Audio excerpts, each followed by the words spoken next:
Bonjour, le vendredi 8, samedi 9 et dimanche 10 mars 2013, à l'espace 3000 Ayer dans le Var, se tenait la 3e édition du Salon du chocolat, des vins et de la gastronomie.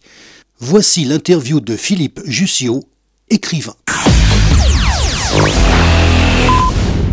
Alors nous sommes le samedi 9 mars 2013, retour pour nous donc à l'espace 3000 Ayer. Nous sommes au salon chocolat et gastronomie, c'est l'édition 2013 et il m'a semblé qu'on m'avait dit que c'était aussi la 3e édition de ce salon. J'ai quelqu'un donc à côté de moi et comme je le fais d'habitude, c'est bien sûr lui qui se présente lui-même. Bonjour, je m'appelle Philippe Jussiot, je suis hierois et j'écris des romans policiers ainsi qu'un roman pour enfants que j'ai écrit également. Pour l'instant, j'ai 2 sujets en cours, Louis Renaud et le baron Marcel Bic.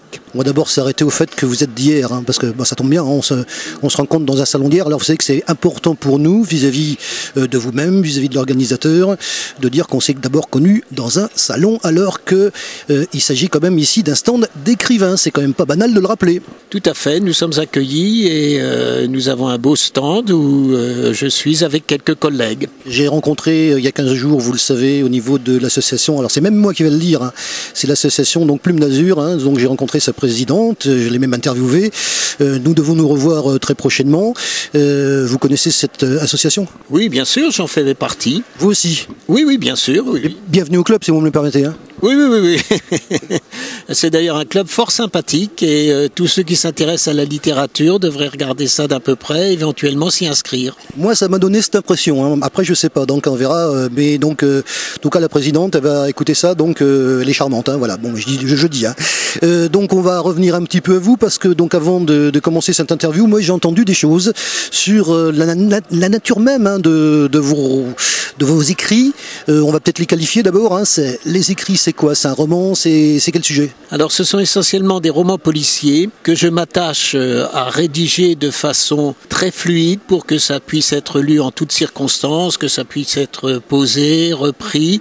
Ensuite, ce sont des romans policiers où il n'y a aucune violence, aucune brutalité. Ce sont des intrigues à démêler, un petit peu dans le style d'Agatha Christie. D'accord. Alors précision importante, il n'y a pas de violence dans quelque chose qui est un policier, c'est quand même rare à souligner.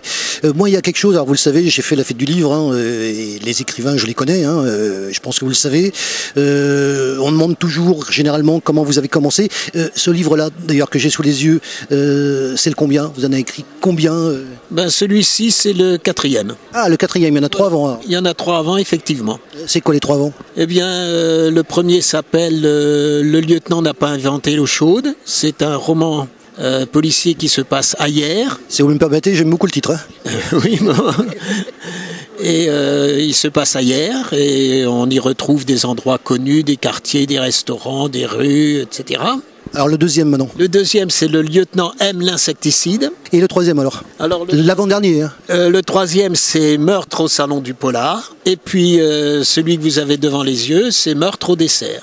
Donc on revient un petit peu sur le dernier. Alors le dernier, vous allez me dire le titre déjà ? Un devoir d'injustice. Très bien, il est sorti quand ? Il est sorti en novembre 2009. Eh ben voilà, on y est arrivé. Voilà, tout à fait. Bon, alors celui-là, donc ça cause de quoi ? Alors, j'ai appelé ça roman politico-policier. C'est l'histoire d'un homme politique qui n'est pas très honnête et on décide de le confondre en utilisant des procédés tout aussi malhonnêtes. Par conséquent, c'est un livre parfaitement amoral. Vaut peut-être mieux pas l'acheter. Ça, on n'est pas là pour ça de toute façon. Donc après, ce sont les lecteurs qui font leur propre jugement. Voilà, donc, je vous rappelle quand même que nous sommes là pour raconter votre histoire. Je vous expliquais un petit peu le sens de la démarche. Oui, tout à fait. Une histoire très intéressante.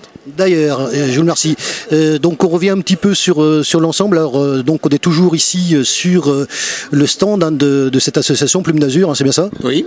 Voilà, donc il y aura, je crois, d'autres écrivains d'ailleurs demain ici, puisque nous sommes là aujourd'hui samedi.